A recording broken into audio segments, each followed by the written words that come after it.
Hello, good day, good day, good day. It's so good to be here with you today, and thank you for joining us.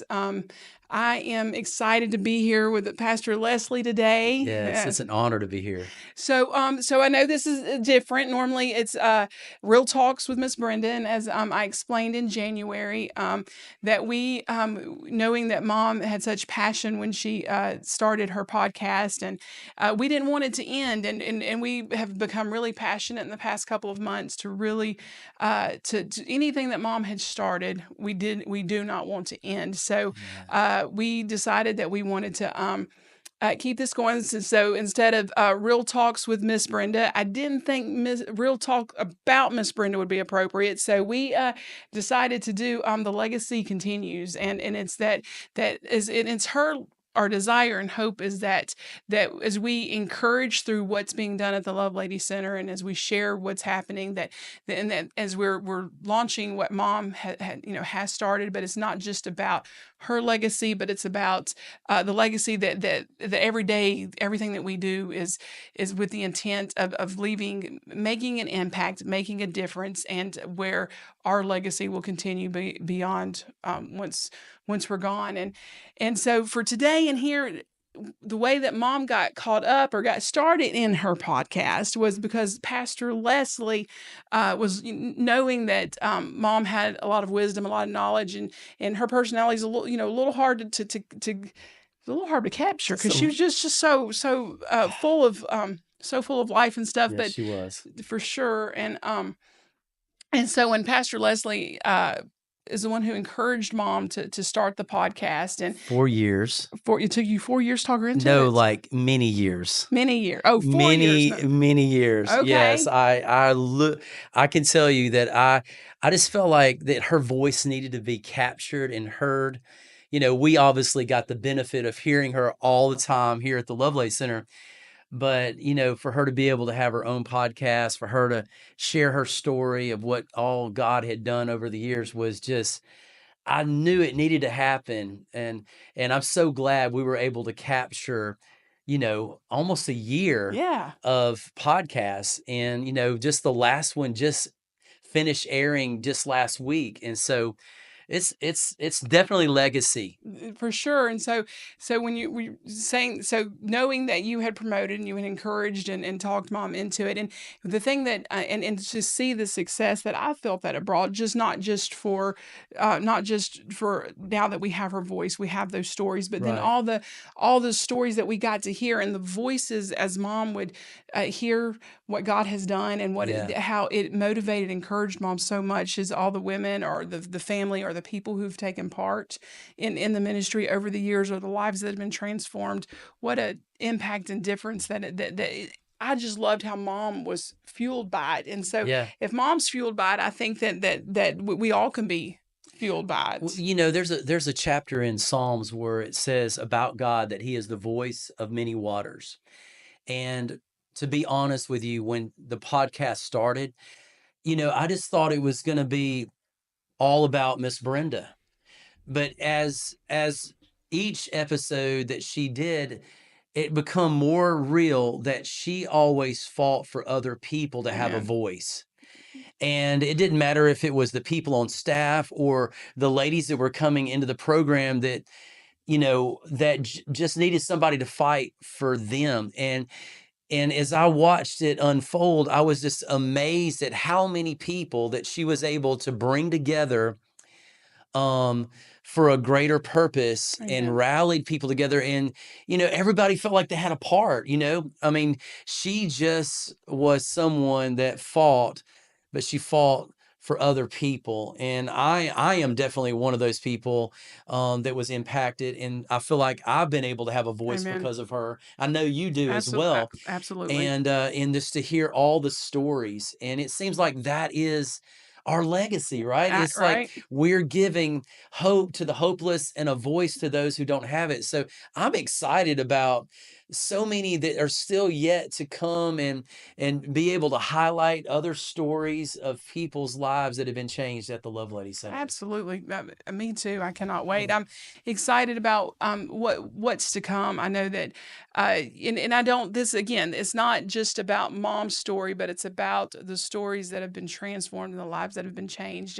And though we will definitely highlight mom's legacy, Of and course. because that's especially for the next little while, which is again why I asked Pastor Leslie to join us today, because you you brought mom on your podcast first, and I think that's Yeah, what ignited mom that's right. to say, okay, I can do this, I can, and she was so excited about it. And I'll tell y'all, we were actually recording because mom got when she, how she doesn't do anything just a little bit, she does it big. So All in.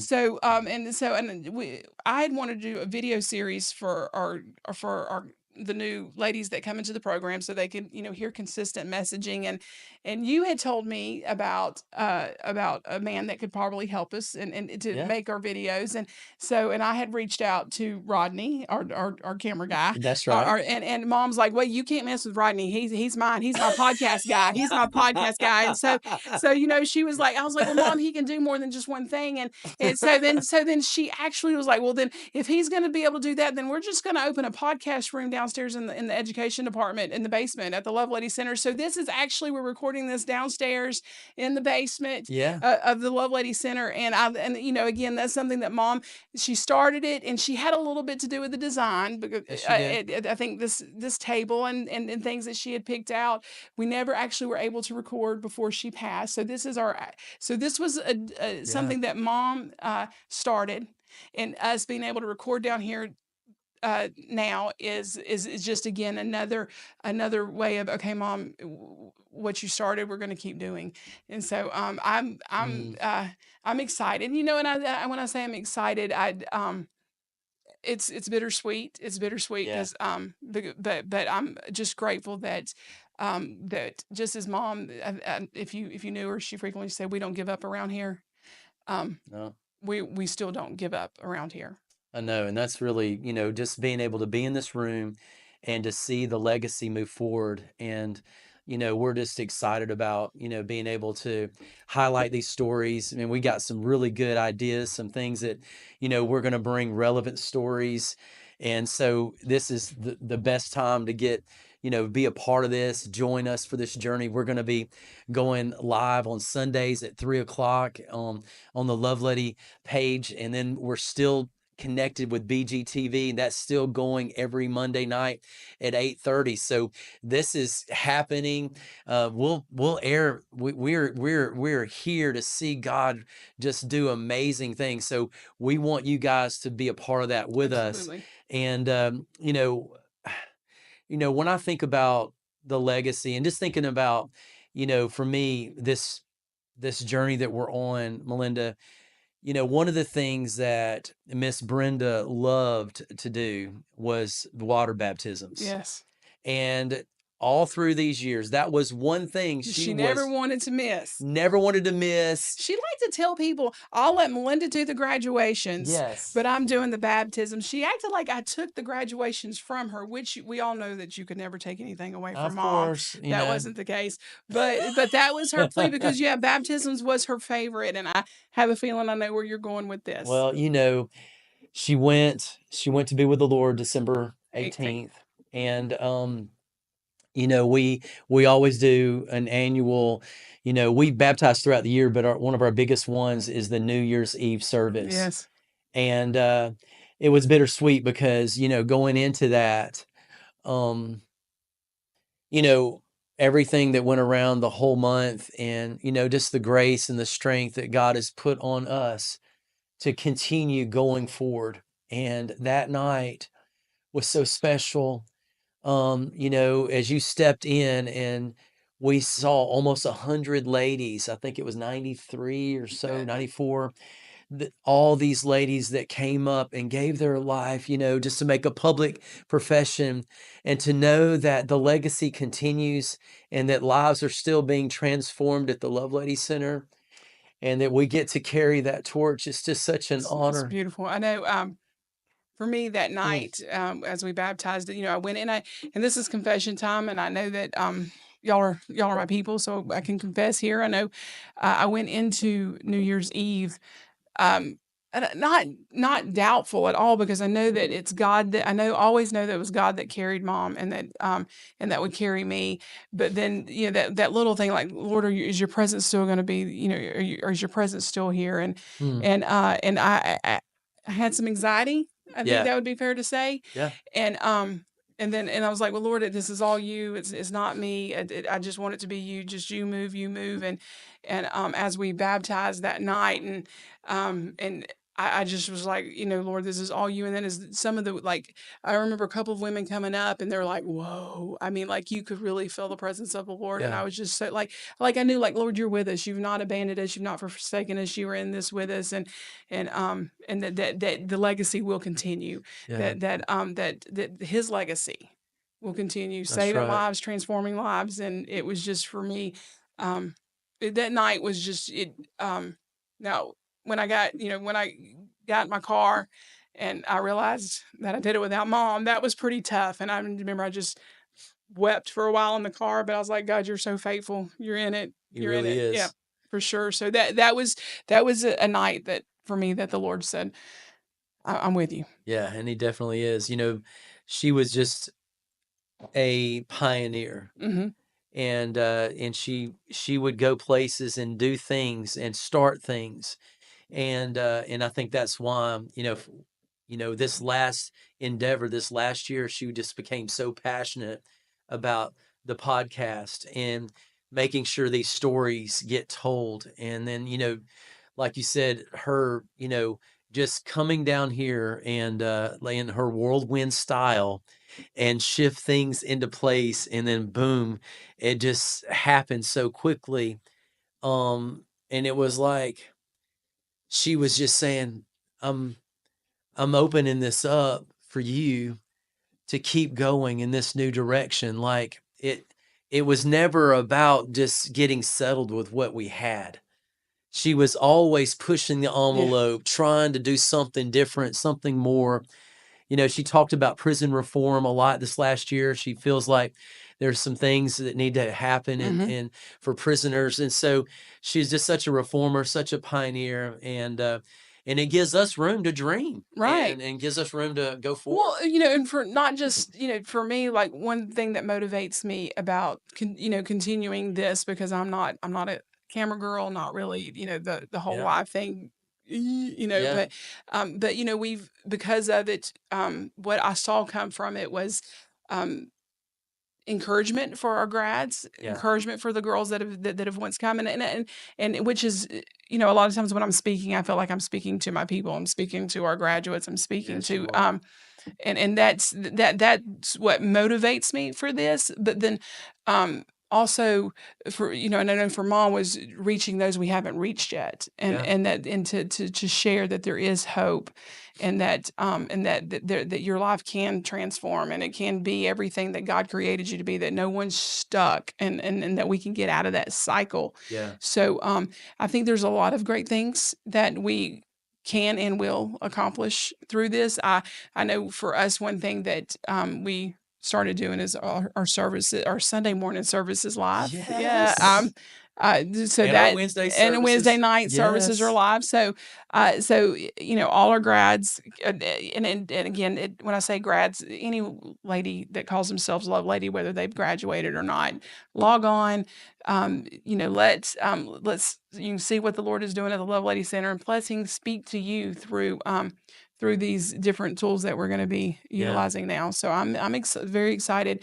But when we talk about legacy, and I know that, you've had, just, we think of strong legacy, what we leave behind. Yeah. And I know one person that you always talk about, that you felt like the Yeah. Lord, how the Lord helped develop you and Yeah. use you, was your grandfather. Absolutely. And he, So share a little bit about that. well, Just when we're talking about legacy, what does that look like for you? well, my grandfather poured into my life, mentored me, was right underneath him. Rodney knowed him well and knew him well, and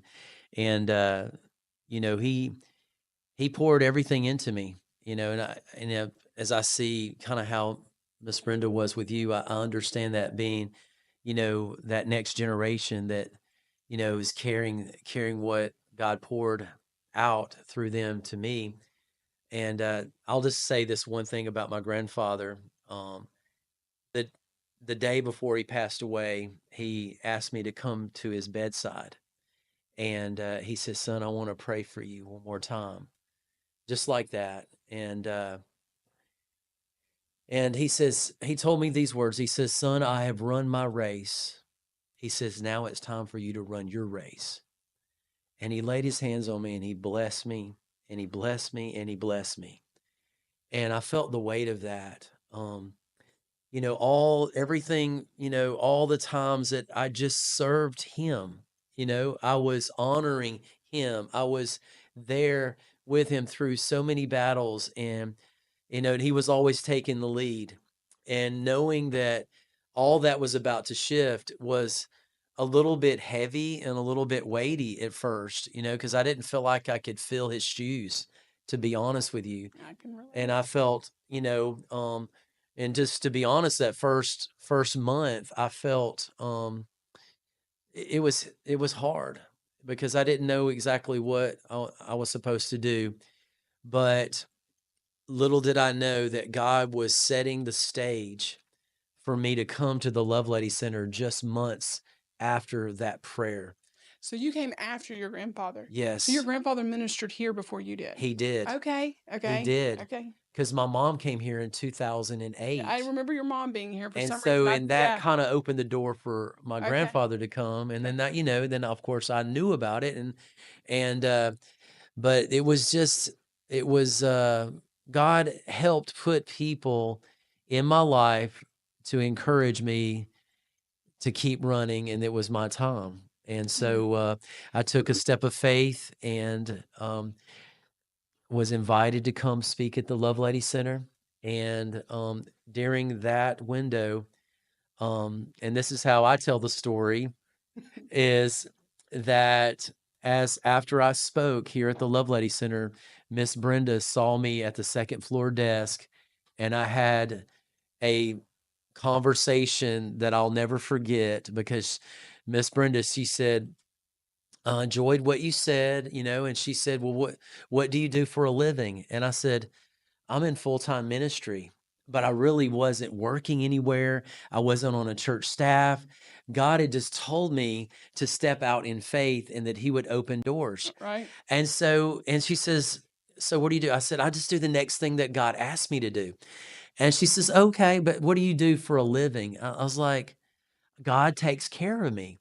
And she was hearing, and I'm just being honest with you, she heard crazy faith because I had stepped out 4 months earlier. I had left my previous business and got rid of everything, and I was really living by faith.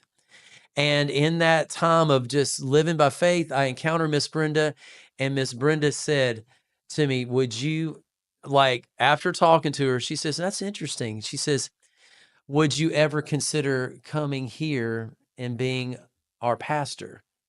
And like resume, everything just happened. Miss Brenda did not waste time No, she did when not. it came Yeah. to putting people into place that she thought was a good fit. She was, Or she um, felt like the Lord directed. yeah, Yeah, she moved on. Clearly, she moved on that quickly. she did. And Uh, so I went home and prayed and talked to my wife and said what happened. And we came back and met her in her office, and the rest is yeah, 14 years of history yeah. since then. And so I when I hear all of her faith stories, her crazy faith stories, I get it. I Yeah. understand it. And but I know that it was my grandfather that poured into me, that gave me the tools and the time that I needed to grow up and become a man that could be a good representative for him. So that so that makes me want to encourage and ask our listeners and the people that are listening right now, who is mentoring you? Who are you looking? Who is leading you Mm. closer to Jesus? Who's, many over the years, if you've been at the Lovelady Center, you frequently heard Mom speak of who sowed into Yeah. her life, and her spiritual mentor, which was Joe Medina, Yeah. and ironically, he passed away on February 3rd, Yeah. and and the difference having that person, having you having your grandfather, Yeah. and then and me having Mom, and thank God that that God's put other people in our lives Yeah. to help us, to, but we have to have somebody You really do. that we can go to, that we just be careful who you connect with, be careful who you're looking to, be careful who's Mm. blessing you, be careful who's directing you, um, Yeah. because it impacts the legacy that you're building That's today. Would right. you? I agree, and that's really, that's how the whole thing is set up where, one generation blesses the next generation, and that's what he said in Malachi that, God would turn the hearts of fathers and mothers back to the sons and daughters, and he would break the curse and establish the blessing. And it's not easy to humble yourself and let somebody pour into you and literally be like a spiritual father or mother to you, but it's the greatest thing that you can ever do. And I'll never, Yeah, look it's. back over those 15 years with my grandfather I can see where you say it's not easy, but at the same time, um, it's so much easier. than It's trying so to much do it easier on on your your own. own. Sweet Jesus. Yeah. Yes. I know that you've heard me, plead. I've called people and say, look, I need some spiritual mentor people in my life right now. I've got some, I've got some voids, Yeah. I've got some holes, and not, and, even though I have wonderful prayer warriors here Yeah. Yeah. that the Lovelady Center that will sow into me and feed me, but then at the same time, people that aren't quite so close, Yeah. so, I know I need that in my life, and so, we all do. Well, We all that's do. what I think, the beauty of the Love Lady program Mhm. where is a discipleship Yep. program. And I tell people that this is not something you need to graduate from, you need to graduate to. And you need to begin to build the infrastructure of people around you that can pour into your life, that you don't need to be out there on an island by yourself. You need a support group, you need a sponsor or a mentor or a pastor. You need somebody that you can open up, and that's exactly what we try to drive home to all those that God sends to us, is to come under that authority and come under that kind of structure because it's safe. Yeah. There's safety when you have other people Somebody that that are will watching call out of you you. out. I know Joe Medina would call Mom out in a Yeah. heartbeat. I know, I'm sure your grandfather would call you out, and my mom would call me out in front of all y'all. Yes, she She wouldn't would. think twice about it, and she would let me call her out. It's just we need that. We need those people in We our life really for do. sure. So, anyway, we're gonna have a good time. I think it's going to be Yeah, amazing. And yeah, anytime you need my help or anything, I just want to be a part, and this is something that, you know, my heart's desire was for Miss Brenda, for her voice to continue. And really well, I won't say this again, her desire was for other people's voice to be heard. As strong as a person she was, every podcast, one after the other, it was another person that she kept highlighting. And it just unfolded in front of me. I was like, wow, that person's life was changed because of what Miss Brenda did. yeah. So her voice will continue. Through the podcast that started, we got to hear her voice for a while, but her voice will continue, and we will Yes. continue to hear the stories and the lives of those who have been impacted. We're gonna You're gonna over the next couple of weeks. I'm gonna have some family come on and Oh share my for a little gosh. bit, and then I've asked Joe Medina's daughter to come as we talk about building that legacy and what's next. Wow. So we're gonna have a good time. So then I've got some graduates that I've said, hey, I need some graduates to come share their stories, It's and gonna be so I've had a amazing. few come, and so we've got some great plans and great things happening. Do join us please Please. join us. And on BGTV, that when this airs every Monday Monday nights night, at 8:30. 8:30. Be sure to watch it. And then also a lot of the teachers, a lot of the instructors that you got to see at the Lovelady Center, they have podcasts on BGTV. So check it out. Watch I've what got a podcast on there. we've got to Absolutely. hear him lots, haven't we? Thursday night, 7:30, Birmingham Hey, Avenue. shameless plug. All right. No, that's what we're doing. We want them to know it. We want them to know that Yeah. there's resources. You're not alone. We are in it with you. And that is why we are doing this. It's because we want you to know we are in it with you. And we want to share. We want you to build that legacy that you can be proud to leave behind. Amen. Love you so much. Awesome. God bless you.